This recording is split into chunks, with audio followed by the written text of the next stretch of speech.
Salut les Yard of Blondes. Trop plaisir. Trop cool. Represent. Trop cool. Nowhere, bien sûr. Team Nowhere Forever. Ça fait trop plaisir de vous avoir. J'ai trop kiffé l'album. Il est trop cool.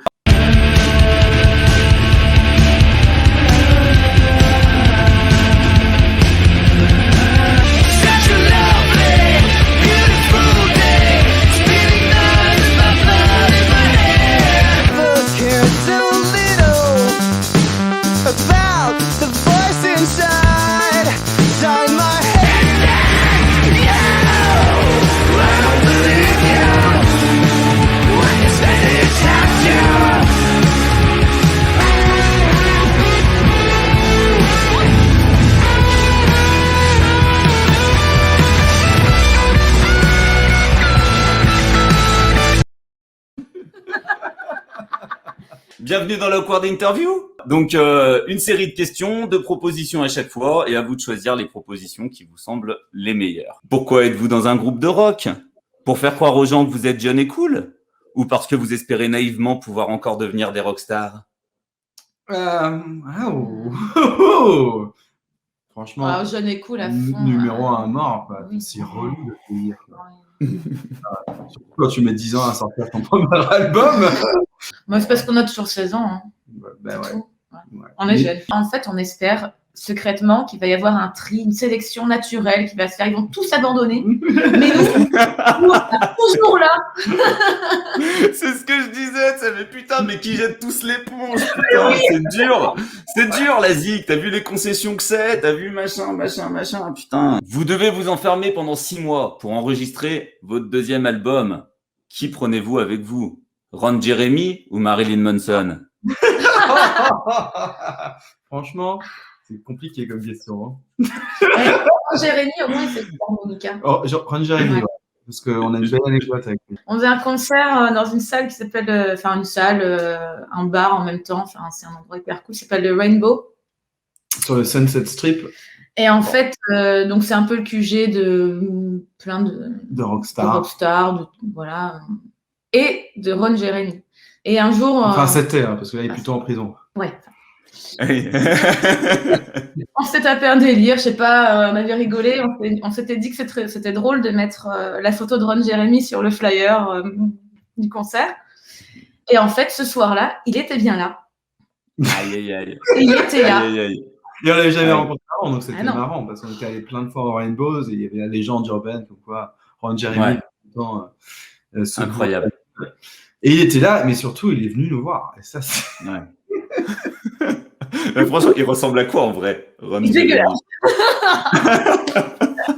Il est vilain. Hein. Il est et il n'était pas en grande forme quand on l'a vu. Et non, mais alors par contre, je sais pas si c'était un compliment ou pas, mais il m'a dit, je crois qu'on s'est déjà rencontrés avant.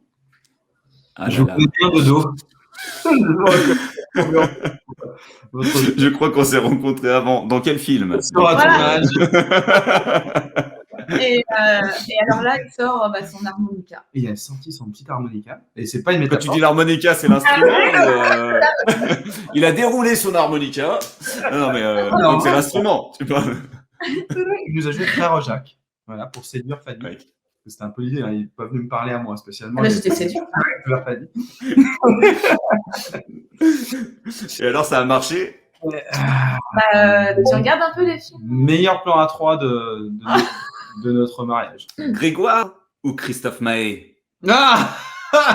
Grégoire à 100%. Oui, Grégoire. On est obligé. Déjà parce qu'on a fait une émission de télé avec lui. En 2015, on a France 4 qui nous a contactés pour faire un documentaire avec nous comme host. Et en fait, on a un documentaire qui s'appelle Joshua Trip, où on se balade dans le désert californien à la rencontre d'autres musiciens. Et l'idée, c'est que nous, on écrit une chanson pendant ce documentaire. Et à la fin, donc, on révèle la chanson et tout. Donc, c'était une expérience mortelle, ce truc-là. La chanson s'appelle Born Again. Il y a un petit clip. C'est vraiment un truc acoustique parce que pour le coup, on est partis tous les deux. Donc, on a revenu un peu à nos racines de duo. Et du coup, en fait, Grégoire est tombé sur ce reportage, voilà, sur ce documentaire. Et en gros, il devait faire une émission en Californie, enfin pas que en Californie, d'ailleurs aussi dans le Nevada, qui s'appelait À la Roots, avec producteur et réalisateur qui s'appelle Stéphane Basset. qui est le réalisateur de Joshua Tree. Donc, le truc qu'on avait fait ensemble. Et en gros, Grégoire, quand ils se sont parlé, il lui a dit, moi, dans mon émission californienne, j'aimerais trop rencontrer le groupe Yard of Blonde parce que j'ai adoré leur petite épopée dans le désert. Et donc, du coup, un jour, on reçoit un coup de fil. Salut, c'est Grégoire, je suis à Los Angeles, et j'aimerais vraiment vous rencontrer. Et il connaissait toutes nos chansons et tout. Nous, on était comme des cons. Il est venu à la maison, et du coup, on a fait connaissance. C'était complètement réaliste. C'est tellement drôle. Mais tellement gentil. Il a l'humour noir que j'ai jamais entendu. Quoi. Je m'attendais pas à ça, quoi, connaissant le personnage. Oui, je comprends. Et finalement, on s'est rencontrés, le courant est bien passé, et du coup, il a dit, vous venez faire une étape dans mon émission, et donc on l'a rencontré à Big Bear, on a un peu scénarisé le truc, on a fait genre, on se rencontrait pour la première fois, mais en fait, on l'attendait là-bas, et on l'a emmené faire un karaoké à Big Bear, c'est bourré la gueule. Voilà, et ça, c'est une émission à la route, ensuite qui est passée sur je ne sais quelle chaîne du câble, RTL 9. Okay. À l'époque, on a rencontré Grégoire comme ça. Et on a fait un jam avec lui dans l'émission. On fait un jam avec Grégoire, et ça existe quelque part. C'est incroyable. Mais il chante pas un peu faux en live, Grégoire? Il fait référence à la vidéo où il chante de Wonderwall. Oui. Lady Gaga ou Britney Spears? Britney. Britney, bien sûr. Team Britney, il faut la libérer surtout. Ouais. Il faut la libérer, la pauvre, emprisonnée par son père. Injustement, on a regardé le documentaire. J'adore Lady Gaga. Hein. Franchement, Lady Gaga, elle déchire. C'est une vraie musicienne, elle défonce. Mais Britney, elle est mieux. Mais Britney, non, il faut la sauver surtout. Donc, il faut se rallier. Ah ouais, mais à ce point-là, vous vous êtes fait endoctriner, non? C'est quoi que vous avez regardé? Je sais pas, il y a une église à côté de chez nous qui s'appelle la Scientologie. Ils sont super sympas. Pete Doherty ou Josh Homme? Ouh, dur. Toi, tu vas choisir qui? Voilà, sur la photo, il n'y a pas. J'avoue. Alors, en termes musicaux, je serais plus Pete Doherty. Ouais. J'aime bien ce côté sauvage, brut, british. Ouais, toi, elle a vraiment un côté punk, Fanny. Elle vient de là, d'ailleurs. Avant de faire Yard of Blonde, elle avait un projet ultra punk. Chambé, d'ailleurs. Mais moi, je vais choisir Josh, je pense, parce que je pense qu'on l'entend un peu dans Yard of Blonde. Il y a vraiment ce truc du désert en background qui fait partie de notre ADN. Quoi. Ça fait partie des influences qu'on a, et ça fait partie aussi des raisons pour lesquelles on est allé se perdre un peu dans le désert californien, je pense. Côtoyer les Eagles of Death Metal, un petit peu, enfin Jesse. Excellent! Non, sérieux? Ouais, quelques soirées, c'est use. Mais c'est vrai! Ah non, c'est incroyable. Vous avez fait des soirées avec le chanteur de Eagle of Death Metal. Ouais, chez lui. C'était pas de tout repos. On a rencontré Josh aussi, plusieurs fois. Et Brody. Et Brody Dan. On s'est retrouvés au dernier concert des Queens of Stone Age backstage avec les Kills, Royal Blood. Vraiment. Ça, c'est l'avantage d'être aux States, quoi. Ouais. Et franchement, ça, c'est ouf. Il peut arriver des choses folles. On a passé beaucoup de temps avec Johnny Hallyday aussi. Enfin, des trucs fous, quoi. Une anecdote. Ah oui, sur Dave Grohl, pas mal celle-là. Ouais, j'étais avec une copine, on est allé voir un concert et c'était au Hollywood Bowl, donc c'est un extérieur, un truc énorme, enfin le plus grand théâtre extérieur. Ouais. En gros, c'est capacité de Bercy, mais en théâtre extérieur dans les collines d'Hollywood. Voilà. Et en fait, c'était pour mon anniversaire et ma pote, elle m'avait invité, c'était le concert de Lauryn Hill, elle a vu des passes, voilà, on était hyper bien placés, on était assises et tout. Donc on arrive, tac, on lève la petite veste, pose mon sac, Lauryn Hill, sympa. Et puis il y a un mec qui vient s'installer à côté de moi, puis putain, il ressemble un peu à Dave Grohl. Ouais, faut dire que Fanny, elle a vraiment du mal à reconnaître les gens super connus. Hein. J'ai d'autres anecdotes là-dessus. Okay. Mais je peux juste me dire, tiens, c'est marrant. Puis je fais, ah mais non, mais c'est Dave Grohl. Puis là, j'ai eu un doute, parce que c'est pas possible, c'est Dieu. Enfin, du coup, je commence à regarder ses tatouages. Putain, merde, mais c'est bizarre quand même.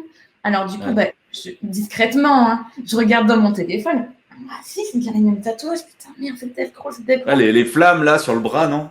Il a des espèces de flammes, je crois. Je sais plus, mais bon, bref, j'ai pas vu trop le concert de Lauryn Hill. Puis Dave Grohl est parti avant la fin. Et fallait que je dise un truc quand même. Donc, j'ai dit, hey Dave, thank you for the music. Et le mec trop sympa. Mais évidemment qu'il est sympa. Il me fait, oh really? Genre c'est la première fois qu'on lui dit ça. Putain, le mec. Et là, il me fait un hug, putain. Non. Tellement ricain. Tellement ricain. Ah ouais. Que pendant ce temps-là, il y avait une meuf qui hurlait toutes les chansons de putain. Lorraine derrière, et ça Oui. faisait chier. Elle était relou. Et puis à un moment donné, elle fait comme ça, elle dit bonjour à Dave Grohl, genre il la connaît, hop, ils se disent bonjour et tout. C'était Adèle, la chanteuse. Mais alors, il y a une anecdote super marrante, parce que ça arrivait quand même plusieurs fois au Fanny, elle se met à parler avec des gens célèbres, elle ne les reconnaît pas. Ça, c'est génial. Ouais. Alors, putain, il y a- vas-y, dis. Après, hors contexte, c'est compliqué. Une fois, il y avait C'est pas grave. la chanteuse de Superbus. Une fois, elle parlait pendant 10 minutes avec elle, et elle lui a demandé après ah, mais au fait, on peut écouter où ta musique? Et donc, l'autre lui fait superbus.com. Ah, ok. Au début de la conversation, moi j'avais compris qu'elle faisait un peu de musique, la fille, et voilà. Et en fait, c'était un de nos concerts. Elle se trouvait qu'elle était là avec des potes. Comment je peux savoir qu'il y a la chanteuse de Superbus qui a Ouais, je comprends. Non, mais le mais mieux, c'est clair. il y a eu ça, il y a eu la chanteuse Yel où tu as passé une soirée avec elle, tu savais pas qui c'était. Ça, c'était drôle. Yel tout sauf de musique. Ouais. Yel. Ah oui, Yel, la française? Oui. Ouais. Ok. Une fois, on a une soirée un peu avec des gens de l'industrie du cinéma. Machin. Et on passe notre soirée à parler avec une fille qui était ultra bright, très intelligente, Très belle. entrepreneuse, Trop machin. Trop belle, machin. Mannequin, et tout. Bref. Et on parle avec elle toute la soirée, puis à la fin, elle se barre avec son mec. Je me dis, regarde, putain, cette meuf-là, avec un type comme ça, le mec, on dirait un pauvre comptable horrible. Et c'est vrai que le mec, du coup, il n'avait pas vraiment de. Il était plus petit qu'elle. Moins charismatique. Ouais.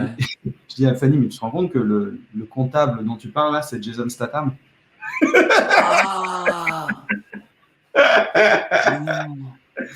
Elle fait ça une soirée avec Jason Statham, elle me dit, c'est qui ce mec-là? Il est horrible. Pour préparer les concerts, qu'est-ce que vous faites? Vous êtes plutôt étirement ou rail de coke? J'adore les photos. Franchement, plutôt étirement à notre âge. Hein. Ouais, étirement. Ouais, non, bon, on est d'accord. Non, et vous avez reconnu sur la photo, du coup, qui c'était Alors, ou pas? C'est très vite. Tu peux voir? Ah. Non, c'est qui? Bon, alors à gauche, c'est une gymnaste très très magnifique qui s'appelle Kelsey Monroe, qui fait des films pour adultes en vrai. Mais voilà, bon, je l'ai jamais rencontré en vrai, j'ai pas d'anecdote à vous raconter. Et à droite, c'est Steve-O. Ah oui, bah oui. putain, bah oui. Ouais, Steve-O, putain. Ouais, bien sûr. Putain, la Bible. Vous devez choisir un groupe pour faire la première partie. Qui choisissez-vous? Sonic Youth ou les Pixies? Oh, putain. Putain, choix cornélien là quand même. C'est qui les plus sympas? Alors, on a rencontré le gratteux de Sonic Youth l'année dernière. Ouais. À chaque question, je donne ta marraine.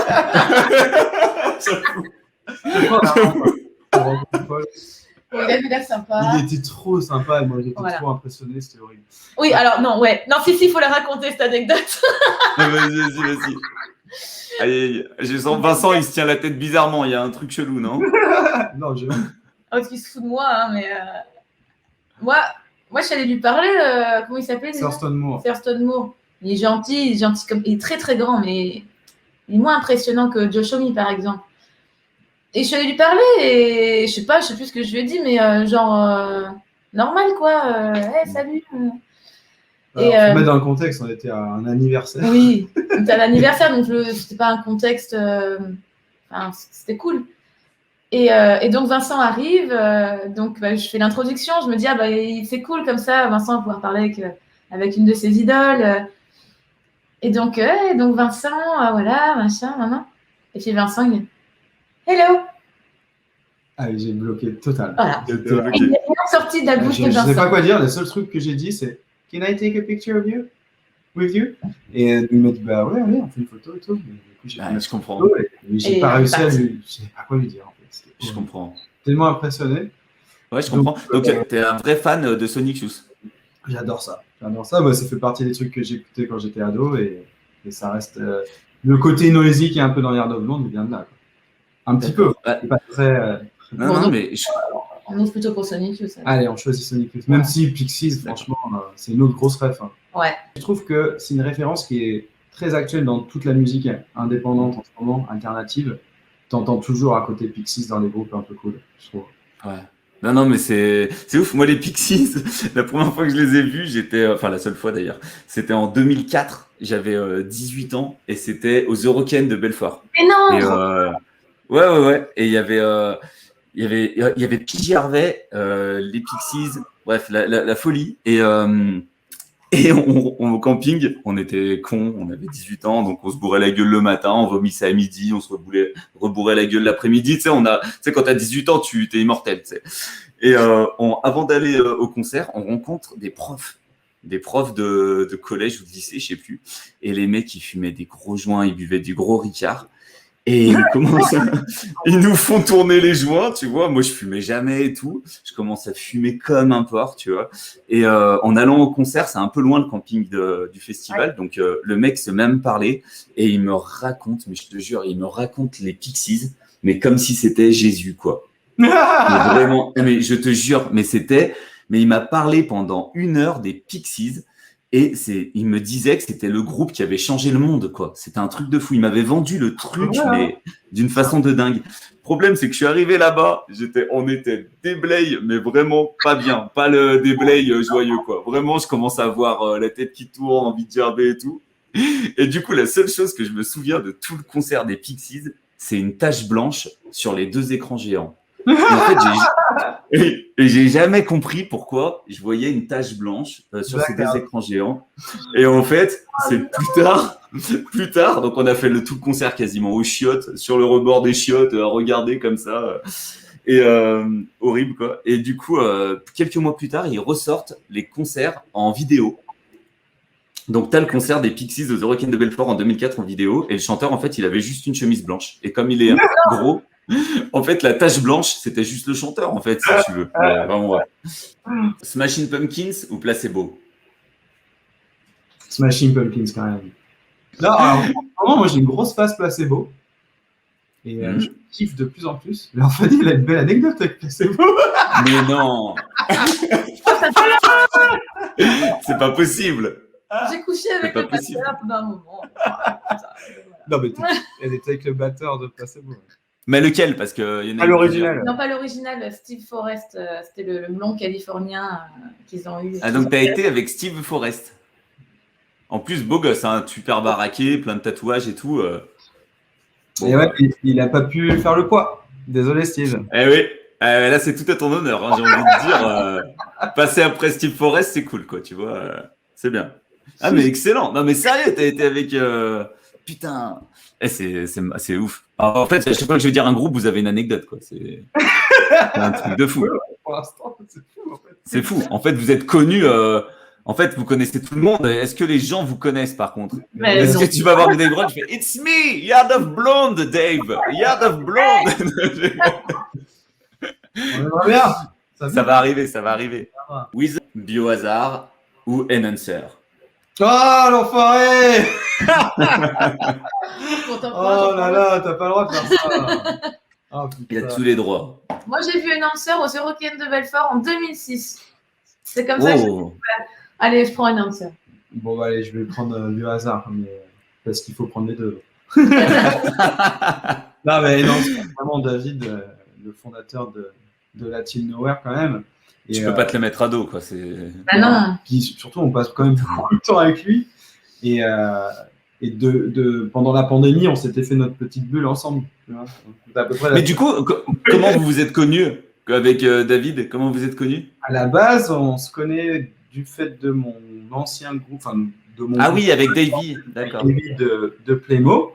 Et on avait fait des concerts avec Enhancer, notamment un concert, je me souviens, à la Bellevilloise, où David avait ramené carrément une rampe de skate et tout, et donc il y avait toute une soirée. Et on avait commencé par jouer nous, Lou La Fortune, en mode acoustique, chill, machin, puis au fur et à mesure, il y a eu Bukowski, je crois aussi, et après Enhancer, et On s'est rencontrés comme ça. Et je crois que la première fois que j'ai vu David, j'allais sur l'île où il habitait là, à Andrézy, et on est allé faire des photos chez lui parce qu'il a une super maison que sa mère a toujours d'ailleurs, style Louisiane un peu, et qu'on voit sur la pochette je crois du dernier Playmo, ou je sais pas quoi, un truc comme ça. D'accord, ok. Et bref, on est allé faire des photos là-bas avec Marc qui nous prenait qui prenait les photos promo de. Ouais, de donc du coup, et j'ai rencontré, tu les as connus assez tôt, quoi. voilà, après tout ce monde-là à l'époque. Et après, nous, quand on s'est installé ici à Los Angeles, en fait, David venait tourner le film de Marc. En fait, il venait produire le film que Marc réalisait. Et on s'est rencontrés à la fin de leur tournage. Il y avait une fête de fin de tournage et David m'a appelé. Il a dit hey, je suis à LA, vas-y. Donc on est allé avec Fanny et ils se sont rencontrés là pour la première fois. Excellent. Il est énorme, David. Hein. Enfin, franchement, moi, il a une énergie qui est trop cool, quoi. Il a ce truc frais, je sais pas. Il a une énergie non-stop. C'est-à-dire, c'est pas du fake parce qu'il est en live ou quoi. Non, il est tout le temps motivé, tout le temps à fond. C'est ça. Une idée à la seconde et c'est un vrai moteur. Ouais. Ça, c'est clair et net. Ça m'a choqué, moi, quand j'ai commencé à lui parler. Moi, c'est assez récent parce que je le connaissais pas du tout avant, quoi. Et j'étais même pas conscient que tout ce mouvement, c'était même à la base, il avait été pour beaucoup, quoi, David, à la base de Latin Nowhere, quoi, même dans les années 2000. Et ouais, c'est en commençant à lui parler, je me suis dit, mais ouais, c'est incroyable. Et même c'est grâce à lui aujourd'hui que je me retrouve à faire des interviews, alors que franchement, grâce à lui et à toute l'équipe qu'il a su mettre autour, hein, que je remercie à chaque fois, quoi. D'ailleurs, Vénus, Valentin, Cana, Vince, vous, c'est trop cool, quoi. Donc c'est cette énergie positive où à chaque fois il dit, let's go, quoi. Go, quoi. On y va. Ça, c'est trop cool. Et franchement, ça fait plaisir. Et je pense que nous, ça nous donne des ailes aussi dans notre projet. Hein, à mort. Complètement. C'est incroyable. Il a une façon de voir les choses, je trouve, qui fait que tout paraît plus simple. C'est marrant, mais... Et du coup, Biohazard, vous, faut savoir que c'est qui? C'est le guitariste. Moi, je vous avoue que je connais pas trop Biohazard. Alors, Billy Graziadei, c'est le fondateur, chanteur-guitariste de Biohazard. Et en fait, il a un studio pas loin de Los Angeles et c'est là où on a enregistré notre album avec lui comme producteur. Voilà. Et la rencontre avec lui, elle était pareil, un peu étrange parce qu'on a enregistré notre précédent EP dans son studio, mais on savait pas que c'était son studio. En fait, on bossait avec un autre ingénieur et en fait, il y avait un autre CD qui traînait là-bas au studio. Il est tombé dessus. Il a écouté, il a kiffé. En fait, il nous a contacté en disant hey, j'aimerais bien produire votre album. J'ai vu que vous étiez venu chez moi enregistrer le EP. Et franchement, je trouve ça super cool. Et nous, on a vu ça. Et parce qu'on sait quand même que c'est quand même une légende. C'est le mec qui a inventé le hardcore new-yorkais. Enfin, d'accord. C'est à ce point-là, quoi. Parce que moi, je vous avoue que je suis ignare. À ce niveau-là, je suis ignare. Une vraie légende. Et puis d'ailleurs, on s'est demandé pourquoi il aime notre musique. Enfin, ça a juste rien à voir. Je comprends pas. On lui donne que 4 000 € pour faire un titre et il aime notre musique comme ça, à ce point-là. Honnêtement, on avait un peu peur. On s'est dit, mais attends, est-ce que c'est le bon choix pour nous? Et on s'est dit, allez, on va le rencontrer et puis on va voir, on va lui exposer notre projet. Et on s'est rendu compte que, évidemment, au-delà de l'image du pape du hardcore, en fait, il y a un musicien ultra complet et qui aime beaucoup plus de choses que ce qu'il propose avec sa musique, tu vois. Donc, en fait, c'était un véritable plaisir et une révélation de bosser avec lui. Et puis, c'est devenu un de nos meilleurs potes ici à Los Angeles, quoi. Et son rôle, du coup, par rapport au groupe, concrètement? Donc, il nous a aidé à forger notre son, déjà, l'image qu'on avait et qu'on n'avait pas encore concrétisée. Et puis... il a écouté toutes les démos qu'on avait. Voilà. Avec lui, on a choisi déjà ce qu'on allait mettre dans l'album. Et après, chaque chanson, en fait, on a retravaillé chaque chanson au studio. Il a apporté des arrangements. Il a réécrit les morceaux avec nous. Vraiment, il a fait partie du groupe pendant ce... C'est le 5e membre, presque. Ah ouais, complètement. Ouais. Complètement. Ah ouais. Putain, c'est super cool. C'est trop bien. Trop cool. Et l'awkward question. Après le concert, c'est la fête et vous devez ramener une personne chez vous pour coucher avec. Vous ramenez qui? Johnny Sins ou Jason Statham? Bah déjà, elle t'a dit ce qu'elle pensait de Jason Statham, donc. Mais c'est qui l'autre? Je le connais pas. Bah, c'est pas grave, je ramène un inconnu à la maison. Johnny Sins. Vincent, il va t'expliquer qui c'est. Il a été pompier, astronaute, médecin, militaire. Ah, c'est un acteur porno, lui aussi? Ouais, c'est un acteur porno. Ah, mais tu connaissais pas? Oh, allez, Putain, ouais. merde. Les gars, putain, faut que je. J'ai vu dans la Northern Night Awkward Interview. Oui, Bien c'est connaître. toujours lui. Non, mais vous prenez Johnny Sins du coup, parce Ouais. que Jason Statham, vous avez vu à quoi il ressemblait. Moi, Jason Statham, il m'a pas trop excité quand je l'ai vu. Ok. Alors moi, Johnny Sins, vous êtes sûr d'avoir Ah ouais. quelque chose de plutôt cool. Là, tu vas prendre cher, Vincent. Frank Black ou Jack Black? Jack Black. Bah oui, Jack Black quand même. Mais non, Jack Black. Mais oui. Jack Black, il est incroyable. Ah ouais. Et puis c'est un putain de chanteur. Ouais, c'est fou. C'est fou. Incroyable. Bon. Après, je pense que, enfin, il se prend moins au sérieux que Frank Black. Frank Ah Black, ouais, c'est moyen, un vrai ouais. artiste. C'est un vrai artiste. Non, mais les deux sont top. Mais... D'ailleurs, on a une anecdote. Non, pas du tout.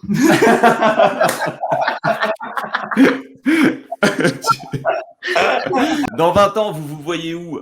Dans la préparation de votre deuxième album ou en guest star dans un film de Ron Jeremy? C'est moi. Tu vois, mais en fait, Beaches, Buns and Bikinis. Alors ça, franchement, j'aurais tellement aimé un featuring dans ce film.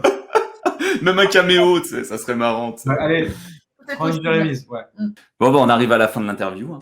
Oh non! Et si. Il y a juste un dernier truc que je demande à tous les groupes et je veux vous demander, c'est de me dire une œuvre d'art qui vous a, ça peut être un groupe, un album, un film, une série, qui vous a marqué et que vous conseillez à ceux qui nous regardent.